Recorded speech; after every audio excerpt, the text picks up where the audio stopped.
Rabri cake, modernity blends with tradition. और आज की हमारी रेसिपी इसी पर बेस्ड है। द होम फूडी बाय वंदना में आपका स्वागत है।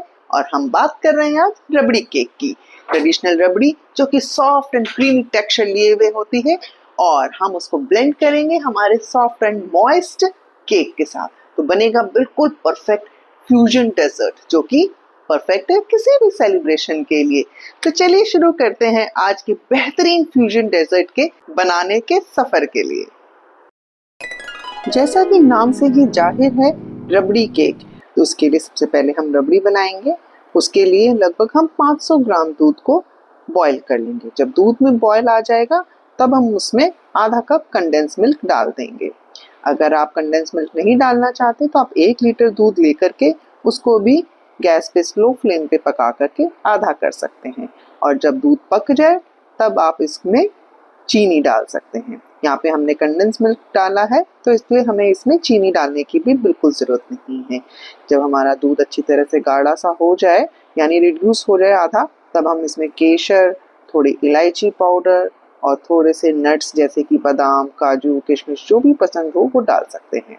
यहाँ पे मैंने 7-8 इलायची ली है। इसको कूट करके इसके छिलके अलग कर दूंगी और इसका बिल्कुल महीन बारीक पाउडर बना करके इसको अब हम रबड़ी में डाल देंगे। और इससे बहुत ही बढ़िया फ्लेवर आता है इलायची केसर का। आप चाहें तो इसमें थोड़ा केवड़ा वाटर या रोज़ वाटर भी डाल सकते हैं। अगर आपने कंडेंस मिल्क नहीं डाला है तो चीनी ज़रूर डालिएगा। अब हम बढ़ते हैं हमारे केक बेकिंग के लिए। उसके लिए सबसे पहले हम बेक करने के लिए टिन्स को रेडी कर लेते हैं। टिन में हम ऑयल लगा के अच्छी तरह से चारों ओर से ग्रीजिंग कर लेंगे। और कोई भी बटर पेपर, पार्चमेंट पेपर या जिसमें कि आप रोटी पैक करते हैं वो पेपर भी ले सकते हैं। और बस इसको हम गोल शेप में काट लेंगे। गोल शेप काटने के लिए हम फोल्ड करके पेपर को ट्रायंगल शेप में बना लेंगे। और जिस भी टिन में बना रहे हैं उसके मेजरमेंट के अकॉर्डिंग हम इसको कट कर लेंगे। आप वीडियो में देख सकते हैं किस तरीके से मैंने इसको गोल शेप देने के लिए किस तरीके से काटा है। आप भी बिल्कुल वैसे ही कर लें। बस बटर पेपर को या जो भी पेपर आप ले रहे हैं उसको लगा करके फिर से पलट लें, जिससे कि दोनों तरफ पेपर पे ऑयल लग जाए। टिन में और पेपर में ऑयल लगाने से जो हमारा केक है वो बेक होने के बाद में बहुत ही आसानी से बाहर निकल जाता है। केक बनाने के लिए आप चाहें तो 3 टिन एक ही साइज के ले सकते हैं, या एक ही टिन में भी आप बेक कर सकते हैं। अगर आप 3 बराबर साइज के टिन लेंगे तो आपको लेयर्स में कट करने की ज़रूरत नहीं पड़ेगी केक को। और या फिर आप एक टिन में ही बेक करेंगे तो आपको केक की लेयर्स कट करनी पड़ेगी। मैं आपको दोनों तरीके से दिखा देती हूँ। यहाँ पे हम एक बड़ा टिन ले रहे हैं। इसमें भी मैं ऑयलिंग लगा करके इसको अच्छी तरह से चारों ओर ऑयल फैला दूंगी। चारों ओर ऑयल लगाने के बाद में हम इसमें भी बटर पेपर लगा लेंगे। आप चाहें तो पेपर की जगह इसमें मैदे को चारों ओर अच्छी तरह से बुरक करके भी टिन को तैयार कर सकते हैं। आप देख सकते हैं किस तरीके से मैंने पेपर की कटिंग करी है और इसको मैं बिछा रही हूँ। तो बस इसको पलट भी लिया है तो मेरा ये टिन भी तैयार हो गया है। अब हम बढ़ते हैं केक बैटर की तरफ। केक बैटर के लिए हम यहाँ पे लेंगे मैदा। मैदा मैंने यहाँ पे 1.5 कप लिया है, यानी कि 1.5 कप। और ग्राम से बात करें तो ये है 200 ग्राम मैदा। जब भी आप कप में मेजर करें तो कप को बिल्कुल हिला करके अच्छी तरह से भर लें। तो मैं आपको रिकमेंड करूँगी कि आप हमेशा मेजरमेंट से बनाएं, जिससे कि आपका केक बिल्कुल परफेक्ट बनेगा। मैदे के साथ में हम लेंगे बेकिंग पाउडर। बेकिंग पाउडर हमें लेना होगा 1.5, बिल्कुल लेवल बेकिंग पाउडर। ये मैंने 1 चम्मच टीस्पून डाल दिया और अब फिर मैं आधा चम्मच टीस्पून बेकिंग पाउडर का और डाल रही हूँ। अब साथ ही हम डालेंगे यहाँ पे आधा टीस्पून बेकिंग सोडा। बस अब हम इसको बहुत अच्छी तरह से मिक्स कर लेंगे।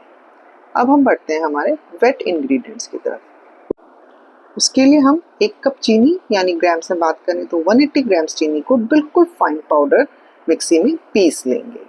और इसी मिक्सी में हम बाकी के इंग्रेडिएंट्स भी मिक्स करेंगे। अब आप देख सकते हैं कितना बढ़िया बिल्कुल फाइन पाउडर हो गया चीनी का। इसमें हम डाल देंगे 1/4 कप, यानी कि 50 ग्राम रिफाइंड ऑयल। और साथ ही हम इसमें डालेंगे 50 ग्राम बटर या 2 टेबलस्पून बटर। बस इसको भी डाल करके हम मिक्सी में अच्छी तरह से मिक्स कर लेंगे।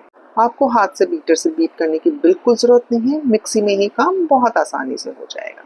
और साथ ही हम डालेंगे 1 कप या फिर कह सकते हैं 220 ग्राम दही। इसको भी मिक्सी में बहुत अच्छी तरह से बीट कर लेंगे। जो काम आप हाथ से करने वाले थे यही काम हम मिक्सी से करेंगे। साथ ही इसमें मैंने पिंच ऑफ सॉल्ट भी डाल दिया है।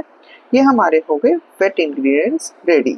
इसमें बस अब हम डालना है वनीला एसेंस। आप चाहें तो इसमें आप इलायची पाउडर भी डाल सकते हैं। क्योंकि ये हम इंडियन फ्लेवर का केक बना रहे हैं तो इसमें इलायची पाउडर, केवड़ा वाटर, रोज वाटर आप कुछ भी डाल सकते हैं। ये हमने जो मैदा रखा था ना बना करके बेकिंग पाउडर, बेकिंग सोडा डाल के, इसको हम थोड़ा अच्छे से हिला लेंगे जिसमें थोड़ी इसमें एरेशन हो जाए। और अब इसमें जो हमने वेट इंग्रेडिएंट तैयार किया था वो इसमें डाल देंगे और इसको मिक्स कर लेंगे। इसको हम प्रोसेस को हमें थोड़ा जल्दी से कर लेना है जिससे कि इसमें जो भी एक केमिकल रिएक्शंस हो वो सेटल ना हो। और मैंने जो अपने ओवन है उसको प्री हीट करने रख दिया था 180 डिग्री सेल्सियस पे 10 मिनट के लिए। मेरा ओवन भी रेडी हो गया है। और अब इसकी हम कंसिस्टेंसी एडजस्ट करने के लिए थोड़ा सा दूध डाल रहे हैं। जो दूध हम डालेंगे वो इसमें नॉर्मल टेम्परेचर का होना चाहिए। वैसे जो भी केक हम बनाते हैं उसके सारे इंग्रेडिएंट्स ही हमेशा नॉर्मल टेम्परेचर के होने चाहिए, यानी कि ना तो वो फ्रिज के हों और ना ही बहुत गर्म हो। तो आप इसकी केक के बैटर की कंसिस्टेंसी देख सकते हैं। बिल्कुल इसी कंसिस्टेंसी का हमें बैटर रेडी रखना है। बस हम इसको अब अपने टिन में पलट लेंगे। अगर आपको 3 टिन में डालना है तो इस बैटर को इक्वल 3 टिनों में डाल लें, या फिर अगर आपको एक ही टिन में बनाना है तो एक ही टिन में सारा बैटर डाल के इसको अच्छी तरह से बेक कर लें। और इसको हल्का सा टैप कर दें जिससे कि इसमें कोई हवा हो तो वो निकल जाए। यहाँ पे अगर आप 3 टिन में डाल रहे हैं तो तीनों टिनों में इक्वल मेजरमेंट का बैटर डाल दें। तो देखा आपने कितनी आसान सी रेसिपी है। रबड़ी हमारी बन गई है। हमने केक बेक होने के लिए तैयारी कर ली है। बस अब इसको हमें ओवन में रखना है। लगभग 40 मिनट में हमारा ये केक भी बेक होके रेडी हो जाएगा। तो अब हम बढ़ते हैं हमारे ओवन की तरफ में। ओवन मेरा रेडी है, गर्म हो चुका है। अब इसको मैंने सेट कर दिया था 180 डिग्री पे कन्वेक्शन मोड पे। और अब हमने इसकी लोअर रैक ऑन कर रखी है और इसमें अब हमने जो भी केक है उसको बेक होने के लिए रख देंगे लगभग 45 मिनट्स के लिए। आधे घंटे बाद में हम चेक ज़रूर करेंगे कि हमारे केक्स की क्या पोजीशन है। बट अभी वैसे लगभग 45 मिनट्स में हमारा केक ये बेक होके अच्छी तरह से बिल्कुल रेडी हो जाएगा। केक हमारा बन गया है कि नहीं उसके देखने के लिए हम क्या करेंगे, टूथपिक डाल के देखेंगे। अगर हमारी टूथपिक बिल्कुल क्लीन बाहर आती है यानी कि हमारा केक बेक हो गया है। अब हमारा केक बेक हो गया, हमारी टूथपिक बिल्कुल क्लीन आ गई है। मैं आपको अभी क्लोजअप से और दिखा देती हूँ। ओवन से निकाल लिया मैंने केक। देखिए केक की जो टिन केक है उसने टिन को भी छोड़ दिया है, साइड्स भी लूज हो गई हैं। और देखिए टूथपिक भी बिल्कुल क्लीन बाहर निकल के आ गई है। केक बेक होने के बाद में आप थोड़ी देर को इन केक को टॉवल से ढक के ज़रूर छोड़ दें और उसके बाद में इसको पलट लें। बहुत ही आराम से आपका केक बाहर आ जाएगा। और इसके जो हमने पेपर लगाया था उसको हटा करके फेंक दें। बहुत ही बढ़िया बेक होके तैयार हुआ है हमारा केक। देख सकते हैं आप कितना सॉफ्ट और स्पॉन्जी है। तो अब हम क्या करेंगे, इसको एक क्लिंग रैप से रैप कर देंगे अच्छी तरह से, जिससे कि इसमें जो भी मॉइस्चर है ना वो इसमें इंटैक्ट रहे। हम लगभग गर्म केक को ही पैक कर रहे हैं, इसको बहुत ठंडा होने की ज़रूरत नहीं है। और बस इसको हम थोड़ी देर फ्रिज में रख देंगे। जो जिन टिन में हमने बेक किया था ना एक बार उसी में रख दे रही हूँ, जिससे कि इतने सॉफ्ट है ना ये केक। अगर मैं ऐसे ही रखूँगी टूटने का डर है, तो बस एक के ऊपर एक स्टार्ट भी कर पाऊँगी मैं। और फ्रिज में आराम से इनको ठंडा होने के लिए 15-20 मिनट के लिए एटलीस्ट छोड़ देंगे। और अब हम अपनी व्हिप क्रीम तैयार कर लेते हैं। तो लगभग आधा कप व्हिपिंग क्रीम ले लीजिए, क्योंकि मैं यहाँ पे सिर्फ इसको टॉपिंग में यूज़ करूँगी। लेकिन अगर आपको बीच की लेयर्स में भी आपको व्हिपिंग क्रीम यूज़ करनी हो तो आप क्रीम एक्स्ट्रा ले सकते हैं। लगभग 1.5 कप आप व्हिपिंग क्रीम ले सकते हैं। अभी शुरू में हम व्हिप क्रीम को स्लो स्पीड में विप करते हैं, फिर थोड़ी देर बाद में हम धीरे धीरे स्पीड बढ़ा लेते हैं। हमें बिल्कुल स्टिफ पीक तक में क्रीम को बीट करना है। अब हम अपने केक को असेंबल कर लेते हैं। जो हमने केक को फ्रिज में रखा था उसको बाहर निकाल के इसको अनरैप कर लेंगे। और अगर आपको बिना कटिंग करे बनाना है तो तीनों केक से बना सकते हैं, इनको एज ए लेयर यूज कर सकते हैं। अदरवाइज बड़े केक को आप 3 लेयर्स में कट कर सकते हैं। तो मैं इस तरह से कट कर रही हूँ, ऊपर हाथ लगा करके बिल्कुल पहले चारों ओर से हल्का हल्का सा निशान सा बना लेंगे चाकू की सहायता से, फिर पूरा आराम से इसको चाकू को स्लाइड करके कट कर देंगे। एक लेयर कट कर ली है, अब मैं दूसरी लेयर भी कट कर रही हूँ। तो आपको जो भी तरीका आसान लगे कि एक केक बड़ा बना करके लेयर्स कट करना है तो वो कर सकते हैं, या फिर आप एक ही साइज के 3 टिन्स लेकर के इक्वल साइज की केक बेक कर सकते हैं। तो बस यही मैंने यहाँ लेयर्स कट कर ली है। अब हम इसमें रबड़ी से आइसिंग करेंगे। अभी जो क्लिंग फिल्म है इसको हम हटा देते हैं और जो हमारा केक का जो बेस है, बोर्ड है, उस पे इसको रख देंगे। और रबड़ी भी हमारी बिल्कुल तैयार है। रबड़ी थोड़ी पतली होनी चाहिए और रबड़ी ठंडी भी नहीं होनी चाहिए, क्योंकि हमारा केक ठंडा है तो रबड़ी हमें ठंडी नहीं चाहिए। और रबड़ी थोड़ी पतली की तरफ रखें। अगर आप गाढ़ी रबड़ी लेंगे ना तो इसको एब्जॉर्ब होने में मुश्किल होएगी। अब हम एक फोक की सहायता से इसमें छेद कर देंगे जिससे कि इसके अंदर रबड़ी सारी एब्जॉर्ब हो जाए। बहुत ही बढ़िया फ्लेवरफुल केक बनेगा।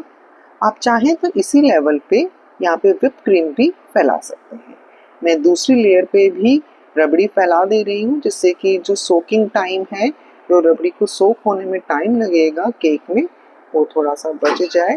बट आइडियली हमें ऐसे करना चाहिए कि एक लेयर पे रबड़ी बिछा दी और अगर हमें इस पर व्हिपिंग क्रीम लगानी है तो वो लगा दिया, फिर दूसरी लेयर केक की रख के फिर सोकिंग करें, क्योंकि उसको उठाना और हैंडल करना थोड़ा सा डिफ़िकल्ट हो जाता है क्योंकि केक हो जाता है सॉफ्ट।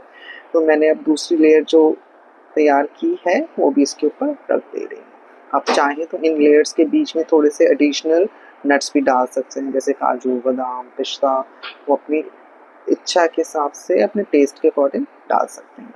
अब इस तरीके से मैंने तीनों लेयर्स को सेट कर लिया है और जो भी मेरी रबड़ी है उसको इस पर फैला दिया। बहुत ही बढ़िया फ्यूजन टेस्ट होता है।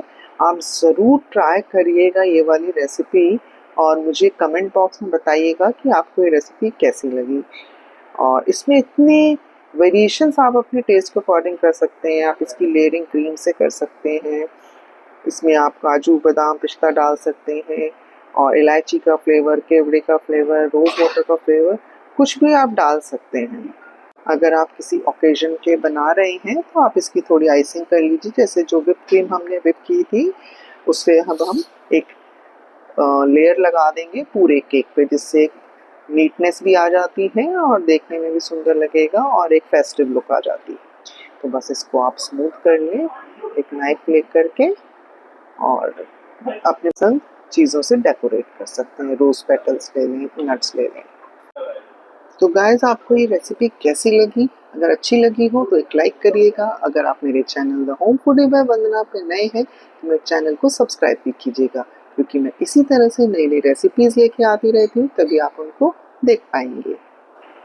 तो मिलते हैं अगली वीडियो में नई रेसिपी के साथ। तब तक टेक केयर एंड एंजॉय।